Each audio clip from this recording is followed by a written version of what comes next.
เป็นจังได๋มันก็สิอยู่มัน3 โมงพุ่นแหละปาติโทกำนันวงบ่ได้อยู่หม่องดีแล้วเด้เขาไม่ได้ท้องฝากคนเขาของฝากของเองนะห้องก็แม่ค้ากำลังโซเล่ก็ได้ขายอยู่อย่าเขือก็ได้ขายอยู่ทางเที่ยวนี่บ่ว่าเรื่องเที่ยวนี่อานาน้ำลายกับปอดเอาเทละน้อยมื้อนี้นี่กระเพาะส่วนตัวได้นาให้เตี้ยมโตจะได้ก็อันนั้นได้ขายกระฮอกได้ขายอ้อมหอยนี่เด้อมาซอยผู้เฒ่าเด้อพี่น้องเด้อมันเตานั่งกันน่ะได้ดอกขายผู้เฒ่านั่งสู่กันอยู่นี่มันฮัดเด้มันเป็นงานของมันซุกก่อนมันได้ขายได้ขายทั้งม่วนอยู่ว่ามาก็ได้โอเคอยู่บ่ฮอดยามแล้วก็อยากมาเด้มันได้แล้วคนติดคาสิโนนี่มาติดตลาดนัดเนาะอยู่เหรอฮอดเด้ฮอดยามมาแล้วมันซุกแล้วก็เตรียมแล้วคนหมุ่งเขาลูกร้านเขาหันได้ฝนกระเซ้าเลยเด้อมันพยานฝนเลยแล้วแน่บอกแล้วนี่เริ่มแน่มาเด้อมาเด้ออย่าอ้อมหอยก็มีกระไดยุ่งก็มีมื้อนี้ลากนกเพิ่นเอาอันเจ้าเฮ็ดอันเครื่องในหั่นแซ่บเขาว่าเจ้าต้มเครื่องในมื้อนั้นหั่นความคิดนาได้ก็เตรียมไปซื้อหลอดล่มซื้อเอ็นเลื้องมากเขาซื้อผลกันต้องให้ครบเรียบร้อยเนาะบักหน้าว่าบ่มีคนหลายอยู่ Farmers Market มื้อนี้มันหนาวเลยลูกฝนตกถ้ามันweather better กันแม่ข้าก็นั่งร่มกันนี่แหละปอดนี่ดิมันตื่นใจปอดต้องแซ่บปอดเดือนละไหนเราซื้อมาให้คำเล่าวันแบบที่ว่านั่งงงแล้วเราเอาแบบโมเมนต์ตีแต่เครื่องในแบบเอาอันต่างๆคนใส่อีกใส่คนหลายอย่างเข้าไปเอาเนี่ยอื่นมาคุณใส่เนี่ยละหน่อยเนาะเนี่ยละหน่อย30ก็ใส่2เทื่อเนี่ยบ่ได้แพงไหมจังน้อยอัน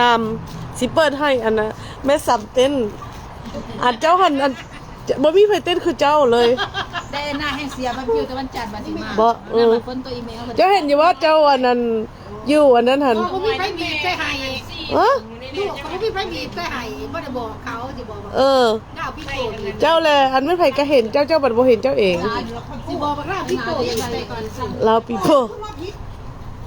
กินแม่ใส่กับปวดไม่อย่างแม่ปวดเนี่ยแพ้กับหูตัวนั้นแพ้กับบ่กิน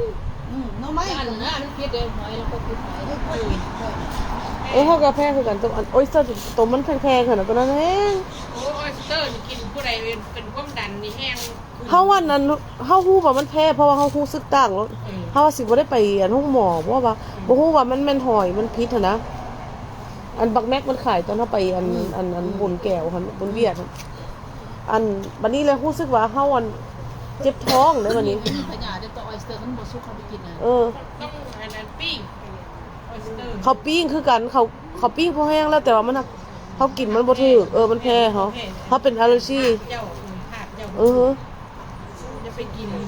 ทั้งกินแล้วก็มันแพ้แล้วมันตุ่มมันออกคอนี่โทษเถอะเพราะว่าไปเพราะว่าท่านลูกหมอตายได้ก็มันขึ้นแน่นี่อย่าเด้อเด้อบัดนี้เด้อก็ฮู้ว่ามันอย่างเขาบ่ถูกแล้วก็บ่กินเนาะคืออันเฮ็ดมื้อนั้นแล้วเฮากินเห็นบ่ห้องนั่งท้องนะไม่อย่างกันอันขาวๆหั่นเฮ็ดบ่เฮ็ดสิว่าตีนก็บ่แม่นเนาะโอ้เฮ็ดปานนี้คือมันงามแท้คือมันใหญ่แท้นะสาวตัวใหญ่15เดือนตัวน้อย10เอามาแต่ใส่นี่เมื่อเบียดพุ่นเด้ออละเกินโอ้เจียวแซ่บแม่นวะมันสิบ่เบื่อเหรอบ่ตัวนี้นี่บ่ยากเด้อฮะอันใดโอ้ห้องอันนั้นหญ้าเฮาหั่นวะบ่เฮาบ่ได้วินบ่ได้หยังเฮากินโอเคอยู่เจ้าบ่ถึกแล้วอันนี้ก็แม่นอันเอ็นกระดูกงัวมีต้มเฟอว่าเท่าไหร่หั่นกระดูกงัวหั่นก็คักตัวไปต้มเฟอหั่นไปซื้อตลาดบ่ได้นะแม่กระดูกงัวจะเห็นแล้วไปต้มเฟอหั่นมันไผอยากได้โอ้ของจะมีแต่ของคักๆเนาะของฝากเจ้าก็อันนั้นเจ้าก็ดูเนาะหอบอันนั้นของฝากอันนี้ของข่อยพี่แจงเลย ก็ห่อกัน อันเขาอยู่ในสาววงแล้วอยากได้หน้าซื้อแล้วอยากได้แบบที่แบบคนนี้อย่างนี้อย่างนั้นก็ได้เรียกเขาอะไรนี่เด้อ เขาไล่เขาเยอะเขาก็ฮู้ว่าเจ้าอยากอันนั้นเจ้าอยากอันโอ้ มาเนี่ย มีของคักๆมันอยากได้ของคักๆมาเออ ได้ไปกันโหลแล้วเว้ยตัวหน้าตัวใดแล้วอันนั้นเอามา ดีเด้อยังอีกเท่าไหร่จังไหนอีกหน่อยหนึ่งฝนกำลังเศร้ามาโลดวันนี้หันคือสิบตกดอกมันอยู่อันนั้นแหละยุดนะ